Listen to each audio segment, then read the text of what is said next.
Hi everyone. I wanted to take a moment and respond to a video that was uploaded by John the Other recently, where he talks about the rape culture over there, referring specifically to Islam and its followers, Muslims, and people in the quote-unquote manosphere who have apparently responded with glee with a lot of the Muslim migrants that have apparently been raping and molesting women. It looks a little bit more like a theft culture from some of the things that I've seen that happen in Cologne and other places, but I don't really know, and I think most of us don't really know what actually happened there. I'm not sure all the evidence is in. I understand what John is talking about here when it comes to people gleefully pointing to quote-unquote over there when trying to defend the accusations of Western rape culture. And John says it's weak. I'm not sure it's weak. Quite often, a lot of this stems from the fact that feminists refuse to deal with the issues over, quote-unquote, over there. And the way in which they do that is they say, hey, listen, it's not for us to tell those women over there how to live. That's not a feminist thing to do. We don't know better than they know for their own lives. But they don't apply that. It's not consistently applied to Western women who, by and large, actually prefer a lot of the way our Western culture is, despite the challenges to the cultural paradigm that feminists might like to portray. Now, a couple of things that John the Other, I think, got wrong, in my estimation, are that women are actually valued higher in Muslim countries, and I think, and that there's not a rape culture in Islam. Now, I've been accused before of trying to interpret the source intent of Scripture, and John kind of makes a reference to that in his video with regards to the Quran, and also in the comments section. I read through some of the comments there, and he basically says the same thing there. You don't know what you're talking about if you're trying to interpret these biblical texts. Now, I would agree with that. I think ultimately we can't know what the intent was. I mean, we obviously, in many cases, we don't know who the originators were, whether it was actually a divine entity or some guy somewhere or a collection of men or a series of people over a given time that added and subtracted from the texts. All we know is what they say now. I think a literal translation of the text is obviously something that's done by certain people of any faith, and it would be helpful to avoid the claims that these these different religions, Christianity and Islam, etc., aren't violent in nature if they didn't contain any text that, if taken literally, would be obviously directing people to commit violence against other people for seemingly benign acts and that sort of thing, right? It'd be a lot easier. Those things are in there. And there are fundamentalists who use a literal interpretation of these texts. If they're going to do that, then they're going to enact these certain things, and so therefore you have an ideology.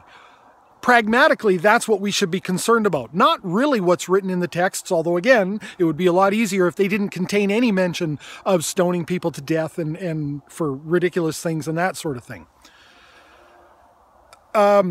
We need to be concerned with the ideology, the practical application of their interpretation, various groups' interpretation. There's obviously many moderates who don't interpret. There's been interpret in that way. There have been reformations in other religions that have tempered, the application of these literal texts and that sort of thing. Interestingly enough, actually, in John the Other's commentary, he says, for instance, a woman in a Muslim country, if she doesn't want to constantly sort of be hit on by men, she doesn't want male attention, she can adopt a moderate form of Islam and adopt, the head covering. I think it's interesting he noted moderate. That's a key word in his video.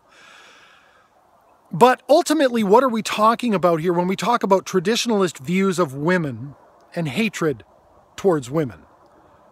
Because I would submit that it's not the women that are held in the high regard in Muslim countries. It is fertility.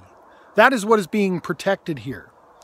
A simple test of this might be to say, well, what if a Muslim woman in one of these countries chose, and again, we would have to be talking about a country where it's a more traditionalist way, so that we're keeping it our consistency here with the view of more fundamentalist Muslims who might rape Western women, for example. What if a woman in one of those countries decided she did want the attention of men? She did like being hit on. She wanted to be promiscuous. What would happen to her then? In other words, she is not being held in high regard for herself as a person. It's her fertility that is being held in high regard and being protected by traditionalist ways, right? That's what's actually happening here. She's not being protected as an individual, as a person, with her own autonomy and sovereignty. That's not what's being protected. And so I think John the Other got that wrong a little bit there. The other thing that he got wrong, I think, is he talked about, if you think you have the interpretation of Islam, you don't know what you're talking about. Well, that I think can easily be turned around the other way, because there is a differentiation within Islam as practiced by fundamentalists, and maybe even not just fundamentalists, that views non-Muslim women differently than Muslim women. And women who dress a certain way that are non-Muslim women as whores, etc., etc. Even if this isn't spelled out in the Quran, because I know a lot of things that are applied to modern religious practice are not actually in the source text. It doesn't matter, because that's the practical ideology that's taking place here. I haven't personally been able to verify the rape statistics in Sweden. I hear that it's been promoted, or being said that it's being now the rape capital of Europe since a lot of immigration, and that the majority of these attacks are being perpetrated by Muslim men because of the way they view Western women. And I think that's something that has to be taken into consideration. Now, again, getting back to John's point of his video, that it's kind of a weak response on the part of men in the manosphere. I don't count myself in that group. I'm a happily married man, and I am also an individual. I particularly don't like attaching labels to myself and joining groups. I'm a lone wolf, so... but saying that these men in the manosphere are using this as some sort of a defense or even an offense against feminists, when feminists claim that there's a rape culture in the West, I guess I could agree with that. Except that when it comes to the consistency issue, I think feminists are not being consistent in the application of their ideals when saying that we can't tell those women what to do over there. Who are we to suggest that they don't know well enough for their own life? But not applying those same principles to women in the West who don't mind maybe, say, being objectified or something like that. But I do agree. I think it is a weak defense because there's no need for it. I mean, you could point it out, the inconsistency, but rape culture in the West doesn't need to be defended in such a way. It's very easy to demonstrate that there's no such thing. So I thought it was cute too, because John got pretty like, you're an idiot and you're not going to want to watch the rest of this video and you don't know what the hell you're talking about. But I think there was a few problems in there, John. Let me know what you think, John, and everyone else. Thanks for watching.